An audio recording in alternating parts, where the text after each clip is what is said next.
Coimbatore elite heritage and hobby expo.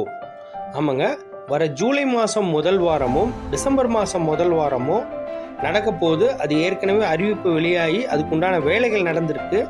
அதை பற்றி உங்களுக்கு எல்லாம் தெரியும். போன வீடியோவில் நான் சொன்ன மாதிரி கோயம்புத்தூரில் மாதந்தோறும் ஒரு நாள் கண்காட்சி நாங்கள் சிறப்பாக நடத்திட்டு வரோம். அந்த வகையில் போன 10ஆம் தேதி, அதாவது மார்ச் மாதம் 10ஆம் தேதி ஒரு நாள் கண்காட்சி நடந்தது. இதோட ஏற்கனவே சிறப்பம்சம் சொல்லியிருந்தோம். நாணயவியல், அஞ்சல் தலை சேகரிப்பு மற்றும் பணத்தாள் சேகரிப்பு, கலைப்பொருள் சேகரிப்பை தாண்டி இதுக்கு நாங்கள் என்ன பண்ணியிருக்கோம் அப்படின்னா, பாரம்பரிய கலைகள் மற்றும் பழங்கால பொருட்களோட விழிப்புணர்வு கண்காட்சியாகவும் இதை நடத்திட்டு வரோம்.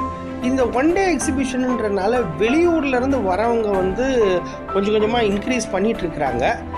ஏற்கனவே போன மாதம் நடந்ததை விட ஒரு 2 ஸ்டால் நல்லா இருந்தது. ஆமாம், இதை நம்ம மிகைப்படுத்தியெல்லாம் நான் கூற விரும்பல.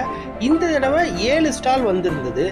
7 ஸ்டாலில் நீங்கள் பார்க்க போனீங்க அப்படின்னா, இந்திய அளவில் பெங்களூர் ஒரு பெரிய பிளாட்ஃபார்ம், மற்ற பெரிய சிட்டிகள்லாம் பெரிய பிளாட்ஃபார்ம். தமிழ்நாடை பொறுத்த வரைக்கும் கோயம்புத்தூரில் மக்கள் ரொம்ப ஆர்வமாக இருக்கிறாங்க. அவங்களோட பொட்டன்ஷியல் ரொம்ப ஜாஸ்தி. அதை கண்கூட பார்க்க முடியுது. அதனால தான் கோவை நகரத்தில் எவ்வளோ கண்காட்சி, எவ்வளோ சொசைட்டி இருந்தாலும் ஆர்வமாக மக்கள் வந்துட்டே இருக்காங்க. அதுக்குண்டான ஆதாரமாக இந்த ஒரு நாள் கண்காட்சி நடந்தது. சிறப்பாக இருந்தது. நல்ல வரவங்களுக்கெல்லாம் நல்ல காட்சிப்படுத்தியிருந்தாங்க. பல்வேறு நாணயங்கள், பணத்தாள், நியூஸ் பேப்பர், கலைப்பொருட்கள், ஓவிய கண்காட்சிகளும் காட்சிப்படுத்தியிருந்தாங்க. இதில் மக்கள் நல்ல ஆதரவு கொடுத்துருந்தாங்க.